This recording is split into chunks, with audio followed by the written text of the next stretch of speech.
প্রিয় দর্শক, আসসালামু আলাইকুম। মাত্র 3টে আলু দিয়ে চমৎকার একটি বিকালের নাস্তার রেসিপি শেয়ার করতে এসেছি। চলুন তাহলে আমরা এখন রেসিপিটি দেখে নেই। 3টা সেদ্ধ আলু নিয়েছি। আলুগুলো সেদ্ধ করার আগে কেটে নিয়েছিলাম, বড় হওয়ার কারণে যাতে তাড়াতাড়ি সেদ্ধ হয় এজন্য কেটে সেদ্ধ করে নিয়েছি এবং তারপর খোসা ছাড়িয়ে বাটিতে তুলে নিয়েছি। এখন সে আলুগুলোকে ম্যাশ করে নিচ্ছি।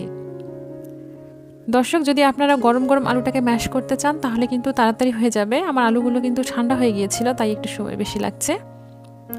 আলুগুলো ম্যাশ করা হয়ে গেছে, এখন এটাকে এক সাইড করে রেখে দিচ্ছি। দর্শক দেখতে পাচ্ছেন, এরপর দিয়ে দিচ্ছি কাঁচামরিচ কুচি। এখানে 3টা কাঁচামরিচ কুচি করে কেটে নিয়েছি। দিয়ে দিচ্ছি 1/3 কাপ পরিমাণ কোচানো পেঁয়াজ, স্বাদ মতো লবণ, ভাজা জিরার গুঁড়া 1/2 চা চামচ, লাল মরিচের গুঁড়া 1/2 চা চামচ, ধনিয়া পাতা দিয়ে দিচ্ছি 3-4টা গাছ কুচি করে কেটে নিয়েছিলাম। এখন সবগুলো উপকরণ হাত দিয়ে ভালো করে মিশিয়ে নিচ্ছি। দর্শক দেখতে পাচ্ছেন, এগুলো মাখতে মাখতে একটু নরম করে ফেলবো। এবারে আলু সহ ম্যাশ করে নিচ্ছি। দর্শক, এই মুহূর্তে যারা আমার ভিডিওটি দেখছেন তারা লাইক বাটনে একটি ট্যাপ করে দিয়ে শেষ পর্যন্ত ভিডিওটি দেখতে থাকুন। এবার আলুগুলো ম্যাশ করা হয়ে গেছে, এখন এর মধ্যে দিয়ে দিচ্ছি 3 টেবিল চামচ পরিমাণ কর্নফ্লাওয়ার। যদি আপনাদের সংগ্রহে কর্নফ্লাওয়ার না থাকে সেক্ষেত্রে আপনারা চালের আটাও ব্যবহার করতে পারেন, তাতে কিন্তু কোনো সমস্যাই হবে না। এখন সবগুলো উপকরণ আবারও মিশিয়ে নিচ্ছি। সফট একটি ডো তৈরি করে নিচ্ছি। এবার এটাকে এক সাইড করে রেখে দিচ্ছি।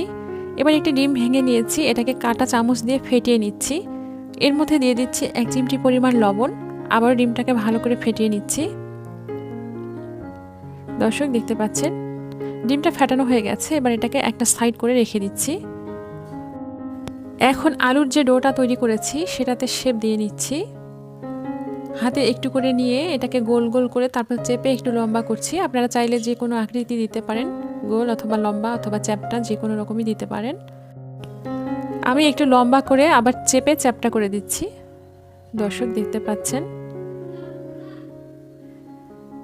এখন এটাকে ডিমের মধ্যে কোট করে নিতে হবে। ডিমের মধ্যে দিয়ে কোট করে নিচ্ছি। ডিমের মধ্যে এটা কোট করা হয়ে গেছে। এখন আমি টোস্টের গুঁড়ার মধ্যে এটাকে আবারও মুড়িয়ে নিচ্ছি। দর্শক, আপনারা চাইলে ব্রেড ক্রাম্ব কিনেও নিয়ে আসতে পারেন। আমি এখানে টোস্ট বিস্কুট ব্লেন্ডারে গুঁড়ো করে নিয়েছি। দেখুন, এটা দেখতেই কত সুন্দর লাগছে। এভাবে আমি সবগুলো তৈরি করে নিচ্ছি। এটাকে আসলে চপ বলাও যেতে পারে। এখন এটাকে ভেজে নিতে হবে। ভেজে নেওয়ার জন্য চুলায় একটি প্যান বসিয়ে দিয়েছি আর সেখানে দিয়ে দিচ্ছি রান্নার তেল। এখানে আমি সাদা তেল ব্যবহার করেছি। আর ডুবো তেলে ভাজার জন্য যে পরিমাণ দিতে হবে সেটুকুই দিয়ে দিলাম। যখন ভাজবো তখন আপনারা দেখতেই পারবেন যে কীরকম তেল দিয়েছি। তেলটা গরম হয়ে এসেছে, এখন আলুর এই নাস্তাগুলো ভাজার জন্য তেলে দিয়ে দিচ্ছি। দর্শক দেখতে পাচ্ছেন, প্রথমে হাই ফ্লেমে চুলার তেলটাকে গরম করে নিয়েছি, পরে কিন্তু ফ্লেমটা মিডিয়াম করে দিয়েছি। এখন উল্টিয়ে পাল্টিয়ে এগুলোকে একটু লাল লাল করে ভেজে নিতে হবে। দর্শক, আমার রেসিপি যদি আপনাদের ভালো লেগে থাকে প্লিজ আমার চ্যানেলটি সাবস্ক্রাইব করুন এবং লাইক কমেন্ট ও শেয়ার করুন। আর যারা অলরেডি সাবস্ক্রাইব করেছেন থ্যাংক ইউ সো মাচ। দর্শক দেখতে পাচ্ছেন, এর মধ্যে নাস্তাগুলো ভাজা হয়ে গেছে। এখন একটা প্লেটে এটাকে তুলে নিচ্ছি। একইভাবে বাকি নাস্তাগুলো এর মধ্যে দিয়ে ভেজে নিচ্ছি। দর্শক, এটা কিন্তু অত্যন্ত রুচিকর খাবার, যে কোনো বয়সের মানুষই এটা খেতে পছন্দ করবেন। এর মধ্যে আমার সমস্ত নাস্তাগুলো ভাজা হয়ে গেছে। এখন একটা প্লেটে তুলে সার্ভ করার পালা।